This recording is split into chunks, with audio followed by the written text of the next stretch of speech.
Bonsoir à toutes et à tous, ravi de vous retrouver pour ce 20h à la une de l'actualité. Ce samedi, l'engagement du chef de l'État, Faure Essozimna Gnassingbé, pour la sécurité alimentaire. 56 milliards de francs CFA seront alloués au ministère de l'Agriculture pour soutenir les filières agricoles cette année. À quoi servira cette somme? Vous le saurez dans quelques instants. La santé reste une priorité pour le chef de l'État, Faure Essozimna Gnassingbé. Le gouvernement maintient le rythme des projets et programmes dans le secteur afin de relever les défis. Plusieurs actions menées contribuent aujourd'hui à améliorer la qualité des soins sur l'ensemble du territoire national. Notre 20h nous conduira dans le district sanitaire de Dankpen où des cas de méningite ont été signalés récemment. Le ministre de la Santé et de l'Hygiène publique s'est rendu sur place pour évaluer les mesures prises afin de maîtriser la propagation de la maladie. Voilà pour le sommaire. Vous faites bien d'être au rendez-vous de ce 20h que nous ouvrons avec ce communiqué. À l'invitation du président rwandais, son Excellence Paul Kagame, le président de la République, son Excellence Faure Essozimna Gnassingbé, effectue ce 18 janvier 2025 une invitation d'amitié et de travail à Kigali, au Rwanda. Les deux chefs d'État auront des entretiens en tête-à-tête durant lesquels ils passeront en revue les mécanismes de renforcement et de diversification de la coopération entre Lomé et Kigali, ainsi que les perspectives. Les présidents Faure Essozimna Gnassingbé et Paul Kagame ont une convergence de vues sur les questions de paix, de sécurité, d'intégration africaine et de développement du continent dans un contexte mondial difficile et face aux enjeux du multilatéralisme. Le président Faure Essozimna Gnassingbé est accompagné au cours de cette visite officielle d'une importante délégation ministérielle pour un partage d'expériences et des opportunités qu'offrent les deux pays. Le Togo et le Rwanda ont aussi une vision de développement d'un partenariat mutuel bénéfique et durable dans divers secteurs stratégiques, notamment l'économie numérique, le commerce, l'énergie, l'environnement, l'agriculture et le transport. La dernière visite du chef de l'État au Rwanda remonte à août dernier à l'occasion de l'investiture du président rwandais Paul Kagame. 2025 démarre avec le même engagement du chef de l'État, Faure Essozimna Gnassingbé, en faveur de la sécurité alimentaire. Cette année, 56 milliards de francs CFA seront débloqués pour honorer cet engagement. L'objectif est clair, consolider les actions déjà entreprises afin de garantir un accès équitable à des produits alimentaires de qualité tout en soutenant les filières agricoles. Carmen Madiakapo. Le gouvernement togolais entend intensifier ses efforts pour assurer la sécurité alimentaire du pays en 2025. Un budget conséquent de 56 milliards de francs CFA est alloué au ministère de l'Agriculture, de l'Élevage et du Développement rural, marquant une volonté forte du président de la République, Faure Essozimna Gnassingbé, de consolider les actions déjà menées. Cette somme représente un investissement significatif avec une augmentation notable de 46% des fonds dédiés spécifiquement à la sécurité alimentaire par rapport à 2024, atteignant 19 milliards de francs CFA. Ces ressources financières substantielles permettront de financer des projets cruciaux, notamment le plan septenal de sécurité alimentaire 2024-2030. Ce plan ambitieux vise à garantir un accès équitable à des produits alimentaires de qualité pour tous les Togolais, tout en soutenant le développement durable des filières agricoles. L'Agence nationale de la sécurité alimentaire ANSAT jouera un rôle central dans la mise en œuvre de ces initiatives. Elle poursuivra ses actions d'achat et de stockage des céréales, ainsi que le préfinancement des producteurs agricoles, des mesures essentielles pour stabiliser les prix et assurer une production suffisante pour couvrir les besoins nationaux. L'objectif ultime est d'atteindre une autosuffisance alimentaire, un enjeu majeur pour la souveraineté et le développement économique du Togo. Cet investissement massif témoigne de la priorité accordée par le chef de l'État à la sécurité alimentaire, un pilier fondamental du bien-être de la population.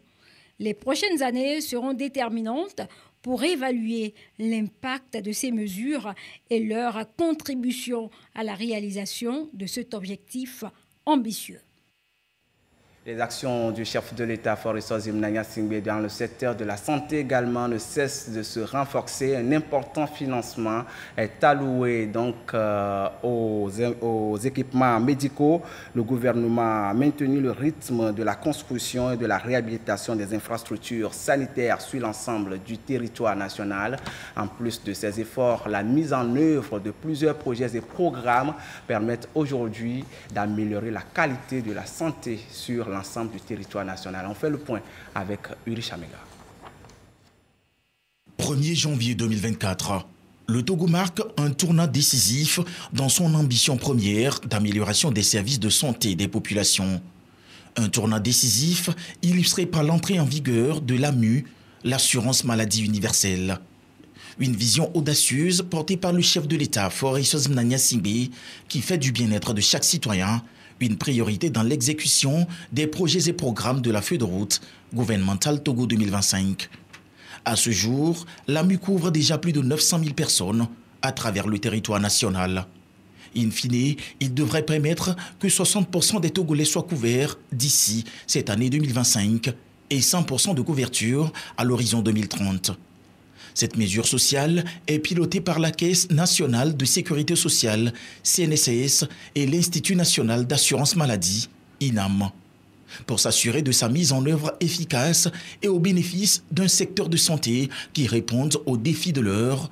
Le président de la République a misé sur un investissement sans précédent, non seulement dans les infrastructures, mais aussi les équipements médicaux. Ce qui s'est traduit sur le terrain par l'exécution du programme Services de santé essentiels de qualité pour une couverture sanitaire universelle, Sécu. De nouvelles infrastructures sanitaires ont été construites et d'autres réhabilitées dans les régions de la Kara, Centrale et Plateau. L'on dénombre au total 70 nouveaux établissements sanitaires dans ces régions, comprenant des bâtiments de soins, des blocs sanitaires et des infrastructures annexes, avec un coût total de 8,3 milliards de francs CFA pour cette phase. L'objectif visé par le chef de l'État est de construire au minimum 200 nouvelles formations sanitaires de proximité et d'en réhabiliter 300.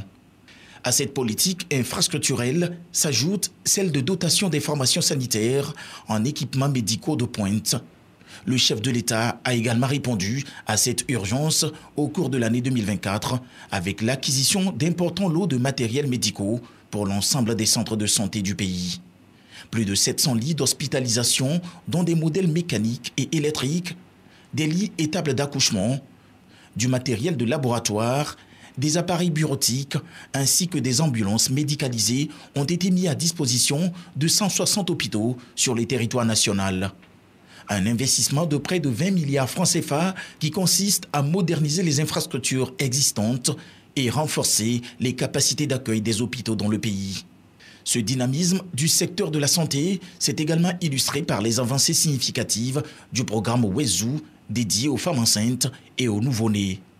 En 2024, les chiffres de ce programme d'accompagnement ont dépassé la barre des 600 000 bénéficiaires sur la période du 21 août 2021 au 31 août 2024.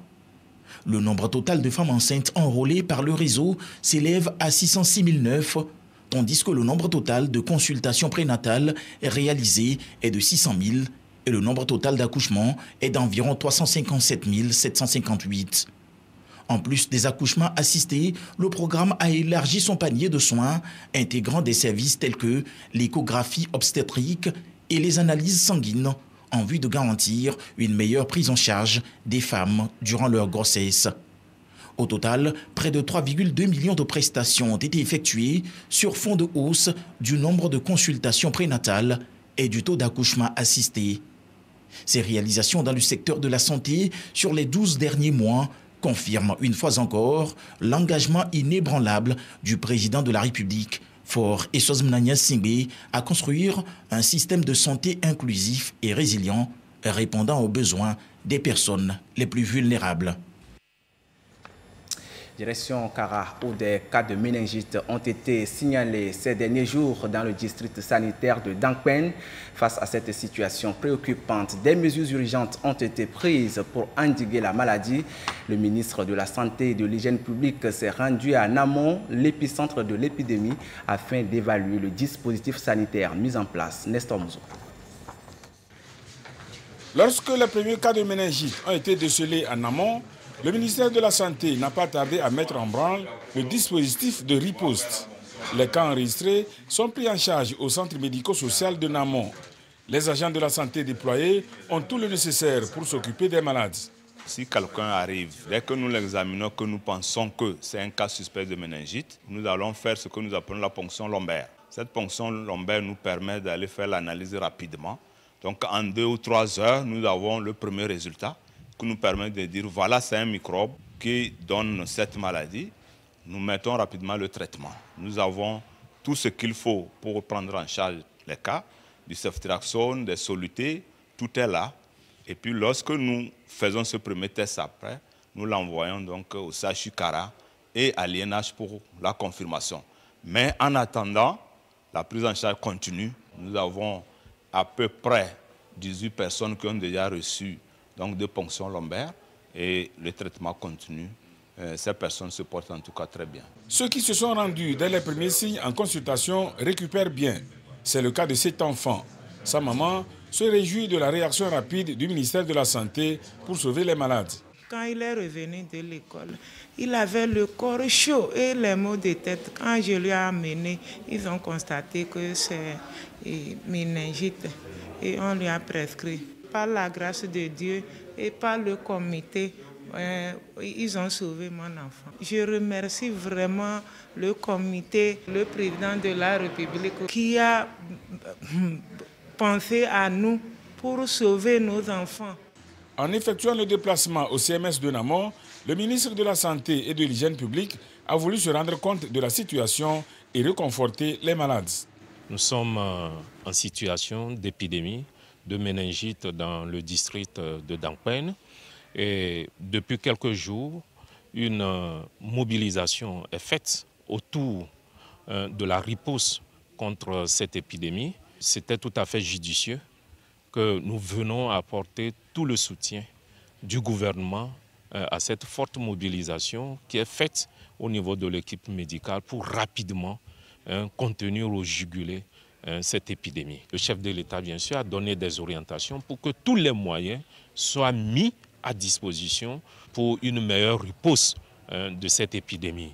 Également, le chef de l'État a demandé qu'on présente ses condoléances au cas de décès, aux familles éplorées, et il leur apporte toute sa compassion et tout son soutien dans cette épreuve. Nous pouvons vous rassurer que la situation est sous contrôle. Le ministre de la Santé et de l'Hygiène publique a eu une séance de travail avec les autorités locales, les leaders communautaires et le personnel de la santé pour évaluer la situation depuis le début de l'épidémie jusqu'à ce jour. Plus de 200 personnes ont été déjà consultées. 26 parmi elles ont manifesté la maladie. Sur les 26, 6 décès ont été constatés, dont 4 dans la communauté et 2 dans la formation sanitaire. Le ministre a salué les autorités locales et les agents de la santé pour leur mobilisation qui a permis de limiter les dégâts. Il leur a demandé de rester vigilants pour venir à bout du mal. Si vous avez des maux de tête, de la fièvre ou une raideur au niveau de la nuque, consultez rapidement un médecin. Cela pourrait être le début de la méningite. Les causes de cette maladie sont multiples et ses manifestations variées. Quelles sont les mesures à prendre pour la prévenir? Les éléments de réponse avec Nestor Mouzo. La méningite se définit comme une inflammation des enveloppes du cerveau. Cette inflammation peut être due à des bactéries comme les méningocoques, les pneumocoques et d'autres. Elle peut provenir aussi d'un virus, d'un parasite ou d'un champignon. Le signe le plus constant de la méningite, c'est la fièvre. Celle-ci est accompagnée d'autres manifestations. Nous avons des vomissements chez certains. Nous pouvons également avoir ce que nous appelons la raideur de la nuque. La personne n'arrive pas à tourner donc le cou. Ça, c'est très franc. Ici, nous observons beaucoup de ces cas. Et chez un enfant, surtout les nourrissons, nous pouvons avoir ce que nous appelons le bombement de la fontanelle, c'est-à-dire ce qui est au-dessus de la tête qui respire chez les enfants. Vous allez voir que ça se bombe et l'enfant a des difficultés donc et pleure régulièrement. Maladie contagieuse, la méningite est favorisée par la poussière. Elle sévit le plus souvent en période d'harmattan. C'est un vent sec qui entraîne la sécheresse des muqueuses et ça favorise la circulation d'abord des microbes dans l'air.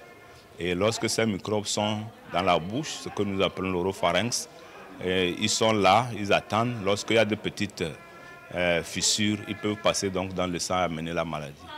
Il y a également ce que nous appelons la promiscuité, c'est-à-dire le fait que les gens soient côte à côte, très proches. Et donc en respirant, ils peuvent dégager des microbes. Et puis, lorsqu'on a aussi des contacts avec certains malades, on peut aussi avoir cette maladie. Dès que les premiers signes apparaissent, les personnes qui manifestent ces signes doivent se faire consulter pour éviter le pire. Ce que nous avons remarqué actuellement, c'est que les gens ont recours aux soins de façon tardive. Et ça amène des complications et donc des décès. Il faut se laver les mains régulièrement, porter les bavettes, donc lorsqu'on est en groupe pour éviter qu'on transmette donc la maladie d'une personne à une autre. Et surtout, continuer la vaccination, surtout chez les enfants. Ce que nous appelons le programme élargi de vaccination chez les enfants. Nous avons un certain nombre donc, de vaccins qui protègent contre la méningite. Ça, c'est très important. Lorsque nous allons le faire, d'abord, on va sauver beaucoup plus d'enfants. Et maintenant, chez les adultes, lorsque c'est indiqué, donc nous verrons comment passer à une phase qui s'appelle la phase de vaccination réactive. Pour le moment, nous n'en sommes pas là. Les régions de la Kara et des Savanes se trouvent dans une zone appelée ceinture méningétique qui s'étend jusqu'au Sahel. Ces deux régions ont connu par le passé des épidémies de méningite. Les dernières ont sévi en 2016 dans la région de la Kara et il y a 2 ans dans la région des Savanes. Mais à chaque fois, la riposte est intervenue très tôt pour circonscrire la maladie. Et ce n'est plus un secret, la santé de la population fait partie des priorités du gouvernement, particulièrement la santé mère-enfant. Depuis 2021, le programme Wezo a été lancé pour améliorer la prise en charge des femmes enceintes et de leurs nouveau-nés.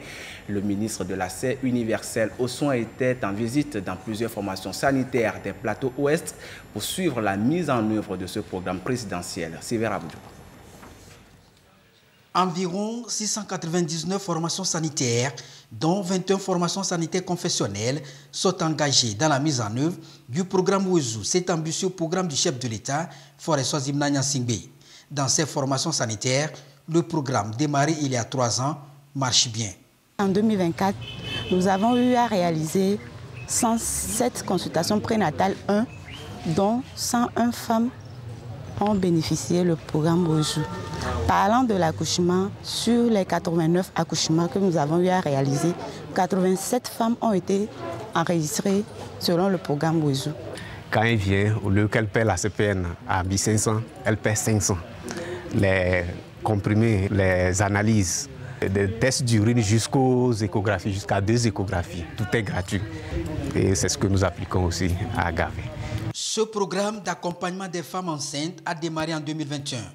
Un programme à travers lequel des prestations ont été revues à la baisse pour permettre aux femmes d'être bien suivies pour un accouchement sans complications. Cela aide beaucoup les femmes enceintes, depuis la consultation prénatale jusqu'à l'accouchement.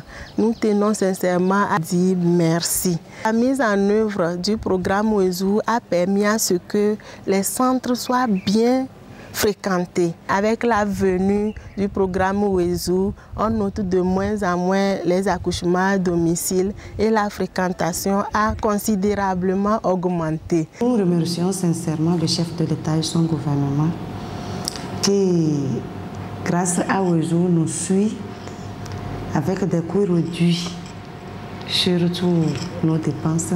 Dans les plateaux ouest, certaines formations sanitaires ont été sillonnées par le ministre de l'accès universel aux soins. Une visite pour toucher du doigt la réalité et s'assurer du fonctionnement de ce programme en ce qui concerne la prise en charge des femmes enceintes et à chaque niveau des témoignages. Comme l'accouchement est revenu moins cher, les femmes viennent plus accoucher à l'hôpital maintenant. Donc on remercie vivement l'État. Le nombre de femmes qui viennent en CPN a augmenté. Le nombre de femmes aussi en accouchement aussi augmente. et les accouchements à domicile tendent à ne pas exister grâce au programme. Nous arrivons à enrôler beaucoup de clients plus qu'avant. Actuellement, même les chiffres ont doublé même. Ça veut dire que le projet est un bon projet qui a aidé nos communautés à prendre en charge leurs femmes enceintes. Même si des efforts sont faits, les acteurs impliqués veulent davantage jouer leur partition pour permettre aux femmes de bénéficier d'une prise en charge efficace. D'où cette réunion pour réfléchir sur des mécanismes innovants visant à améliorer la qualité du système de santé à toutes les femmes. Le Togo disposera de son Unipod d'ici quelques mois. Il s'agit d'un centre de créativité et d'innovation dédié aux jeunes. Dans ce centre, ils pourront bientôt se former dans plusieurs métiers, notamment la menuiserie, la mécanique et la communication digitale. En attendant l'ouverture officielle de ce centre, la télévision togolaise vous présente en exclusivité ce qui y sera fait. Découverte conduite par Edwige Atakwa Bassabi et Elia Gbanyanda. Dans cet espace dédié à la créativité et à l'innovation, chaque jeune trouve de quoi nourrir sa passion et concrétiser ses rêves. Nous sommes à Unipod Togo, un centre novateur qui sera bientôt opérationnel. Il servira de cadre idéal pour valoriser les talents de la jeunesse togolaise. L'Université de Lomé a approprié l'Unipod en le déclinant dans des divisions. Il y a la division logistique qui comprend tous les labs, la division incubation entrepreneuriat. Dans la division bureau de transfert de technologie, qui est la 3e division, nous avons la propriété intellectuelle pour protéger votre idée ou votre produit innové. Le centre se distingue par sa structure bien pensée, composée de plusieurs compartiments, chacun ayant sa spécificité. On y trouve une salle de design, un espace informatique, des bureaux pour techniciens, un atelier agroalimentaire, un espace dédié à la mécanique et bien d'autres encore. Tout a été conçu pour offrir aux jeunes un environnement optimal et stimulant. Nous sommes ici dans le laboratoire agroalimentaire. Le kit que voici, c'est un kit qui permet d'analyser les nutritifs du sol. Cet équipement permet de faire les sachets. Pour fermer ça, on le met et puis c'est un ensachement automatique.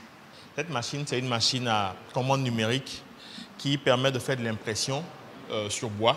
Nous avons d'autres machines qui permettent de faire un peu du profilage et puis du dressage de tout ce qu'il y a comme fabrication dans le domaine du bois. Et donc l'idée, c'est de non seulement permettre aux étudiants qui sont en formation de pouvoir bénéficier de ces compétences-là, mais également, il y a des programmes ouverts au public, notamment à l'endroit des artisans qui sont dans le domaine de la menuiserie également, pour parfaire leurs connaissances, améliorer leurs compétences en termes de conception et avoir des produits finis qui puissent compétir avec ce que nous importons habituellement sur notre marché. Déjà, Unipod Togo commence à révéler ses premières innovations. À titre d'exemple, cette tondeuse en pleine fabrication sous les yeux des visiteurs. Après quelques minutes de travail acharné et de concentration, l'appareil est prêt à l'usage, prêt à coiffer. Non loin de là, un groupe de jeunes suit une formation sur la communication digitale. Nous enseignons la communication et le marketing digital aux bénéficiaires donc, du programme Déclic. C'est ce programme-là qui forme les jeunes de 18 à 35 ans sur les métiers du digital, le développement web et mobile et la communication et le marketing digital. Les participants saluent unanimement cette initiative qu'ils jugent très prometteuse pour l'avenir. Durant ces 2 semaines de cours, j'ai upgrade mon niveau en marketing et en communication. Je suis sûre jusqu'à la fin des 4 mois, nous serons vraiment bridés. Me faire former ici dans le programme est une opportunité pour moi d'améliorer encore plus mes compétences en communication, surtout en marketing digital. Nous sommes dans un cadre et avec un appui technique assez considérable. On va sortir des jeunes leaders formés dans la création digitale. Financé par le PNUD, Unipod est aujourd'hui présent dans 20 pays d'Afrique. Le Togo, qui abrite le plus grand centre de ce réseau, occupe une place de choix. Ce n'est pas un hasard, mais plutôt une reconnaissance du potentiel et de l'engagement du pays en matière d'innovation. Alors, le PNUD a mis en place le pôle d'université d'innovation, qui est plus connu sous l'acronyme Unipod, qui est un acronyme au fait qui a été adopté par le bureau régional du PNUD pour l'Afrique. En réalité, le projet Unipod, c'est un projet qui vise à doter les espaces de formation universitaire en lieu d'innovation et de recherche appliquée. Parce que la plupart des produits de recherche, des thèses qui sont écrites ou des mémoires, en fait, n'ont pas l'opportunité d'arriver à la pratique. Et cela freine un peu le développement de notre continent. L'Unipo do Togo est abrité au sein de l'Université de Lomé. Les bénéficiaires sont tous ceux qui ont des idées liées à l'innovation, à la technologie ou à la production et qui s'intéressent à produire au fait de la valeur de la richesse. Ce pôle est encore mieux destiné aux porteurs de projets, aux bricoleurs, ceux qui sont en ville, qui ne sont pas forcément des gens qui sont allés à l'école, des gens qui ont le BPC, des gens qui ont le CPD, des gens qui sont dans des formations professionnelles. Ils sont les bienvenus dans ce pôle. Unipod se positionne comme un véritable levier de développement pour la jeunesse togolaise et les universités du pays. Sa contribution sera décisive dans la réalisation de l'ambition légitime de maintenir le Togo à la pointe de l'innovation technologique en Afrique. Hors de nos frontières en Afrique du Sud, les opérations de secours sont achevées avec un bilan tragique de 78 corps retrouvés. Depuis le début de la semaine, 246 mineurs clandestins ont été extraits. Les autorités sud-africaines réaffirment leur détermination à intensifier la lutte contre l'orpaillage clandestin dans la région. Ce camion de sauvetage réalise ici ses dernières remontées de nacelles. Sous terre, celle-ci a permis à des centaines de mineurs d'être sauvés. Elle a aussi remonté 87 corps depuis la mi-août, 78 sur ces seuls derniers jours. Dans cette zone à 100 km à l'ouest de Johannesburg, sous terre, des milliers de Zama-Zama, ces mineurs clandestins, tentaient de ramener de l'or issu de mines désaffectées. Un commerce illégal, et les autorités ont envoyé la police pour le faire cesser. Les mineurs se sont retranchés sous la terre pour se protéger, mais les autorités ont utilisé les grands moyens pour faire sortir le plus de monde possible jusqu'à ce vendredi. Nous sommes donc descendus au plus bas niveau connu. Nous avons arrêté la cage et nous avons scanné avec les caméras. Nous n'avons vu personne et nous n'avons entendu aucune voix non plus sur l'enregistrement.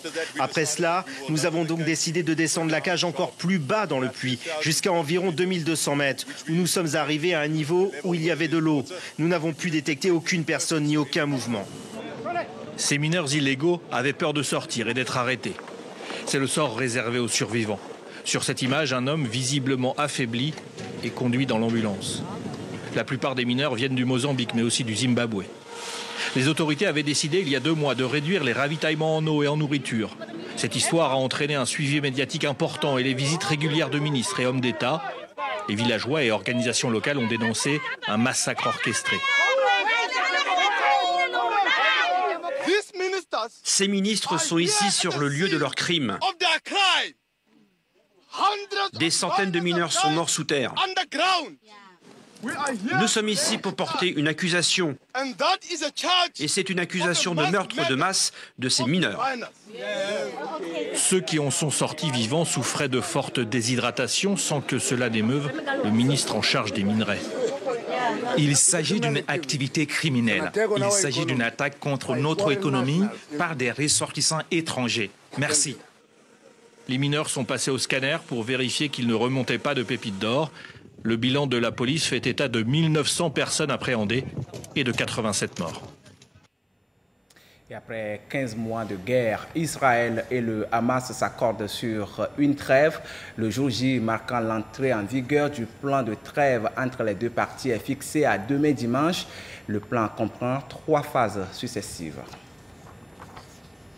Après 15 mois de guerre, le jour J marquant l'entrée en vigueur du plan de trêve entre Israël et le Hamas est fixé à dimanche. Il comprend 3 phases successives. La première, de 6 semaines, doit s'accompagner d'un cessez-le-feu total. Le Hamas devra libérer 33 otages israéliens par groupes successifs, avec de premières libérations dès dimanche. En échange, plusieurs centaines de prisonniers palestiniens seront relâchés, dont 95 en majorité des femmes et des enfants, libérables dès dimanche. Dans la bande de Gaza, l'armée israélienne devra retirer ses troupes des zones les plus densément peuplées. Idem dans le corridor de Philadelphie, pour permettre la réouverture du point de passage de Rafah à la frontière avec l'Égypte.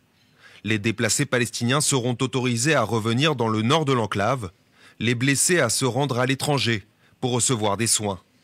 L'aide humanitaire devrait être quasiment décuplée, acheminée par 600 camions par jour, contre 70 en décembre selon l'ONU. Si les objectifs de la première phase sont respectés, à l'issue des 42 jours. La deuxième entrera en vigueur. L'armée israélienne devra alors parachever son retrait de Gaza. Jusqu'ici temporaire, le cessez-le-feu deviendra alors permanent. Des Palestiniens condamnés à perpétuité devront être relâchés. De son côté, le Hamas devra libérer tous les otages israéliens vivants. L'armée estime leur nombre à 27. Une troisième phase doit enfin entrer en vigueur le 12 avril. Elle doit être consacrée au retour des dépouilles des otages tués et à un grand plan de reconstruction de Gaza de 3 à 5 ans. En cas de non-respect ou de rupture de l'accord, les garants américains, qatariens et égyptiens devront intervenir rapidement. Retour au Togo, dans notre pays où règne la paix et la sécurité. Dans la commune Vaux-4, 3 journées ont été consacrées à la prière, louange et adoration. À travers cette rencontre spirituelle, les populations ont confié la nouvelle année à Dieu. Le président de l'Assemblée nationale était l'invité d'honneur de cette célébration. Reportage de Edwige Atakwa-Bassabi présenté par Marie-Thérèse Nabeli. Sur le terrain du marché d'Akoumapé, l'instant est à la prière, aux louanges et à l'adoration.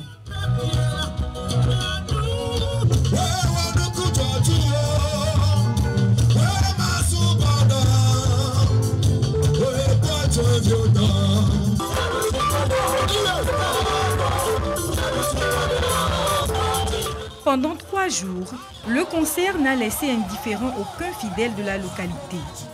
Dans une ferveur spirituelle intense, les hommes de Dieu ont prié pour la nouvelle année, ainsi que pour le renforcement de la paix et de la sécurité au Togo, en présence du président de l'Assemblée nationale, invité d'honneur à cette journée spéciale de prière. L'activité s'inscrit dans le cadre de la reconnaissance d'abord à Dieu de ce peuple, et également une requête pour que la gloire de Dieu puisse s'installer dans la commune de Vaux-4. Dans cette nouvelle année, nous demandons la gloire de Dieu sur la population d'Akoumapé, dans la commune Vaux-4, dans la préfecture de Vaud. Nous demandons la gloire de Dieu à notre chef d'État, à tous les Togolais, que cette année nous soit une année de gloire et de bénédiction. Akoumapé reçoit la gloire de l'Éternel. C'est sous ce signe qu'est placée cette manifestation. Le président de l'Assemblée nationale, Kodjo Adedje, a partagé un message d'encouragement, de foi en Dieu, de pardon et du vivre ensemble.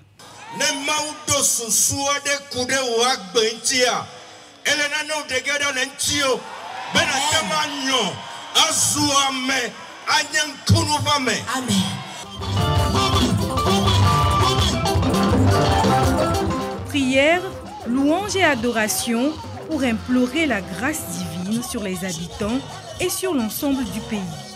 Selon les organisateurs, et supplications. Nous nous sommes organisés pour invoquer encore la gloire du Seigneur sur le canton et sur tout le Togo, sur les premières autorités. Nous nous sommes organisés pour solliciter la gloire de l'Éternel sur eux, pour que sa sagesse les accompagne pour pouvoir diriger ce pays. Le message, c'est de se reconnaître comme fils de Dieu, comme enfant de Dieu, et de développer les qualités qui sont la paix, la tolérance, le vivre ensemble. Au-delà de son aspect religieux, cette initiative a permis de renouer les liens de solidarité entre les fils et filles d'Akoumapé dans une ambiance de fraternité, marquant ainsi un nouveau départ pour la prospérité de la localité.